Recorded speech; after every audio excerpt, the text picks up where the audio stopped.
Hey guys, we're here with our brand new S9 case. Just want to show you how to use it real quick.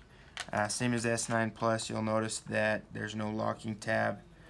We did this so the phone is more protected, more secure. We got 4 rubber corners and 3 rubber pads to protect the phone at all times.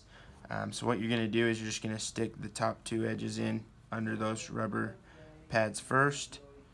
Then you want to just lick your finger and lube these 2 bottom edges so that the case just pops down in nice and neat there. So now you have that case locked into place, phone in, and what you're going to do next is you're going to take your disc, slide it right down in, and it's going to lock right in that tab. To get it out, you just want to lift up on that tab, push it right out, and that holds there for locking the disc in. So go to use it, slide the disc down, and you're good to go.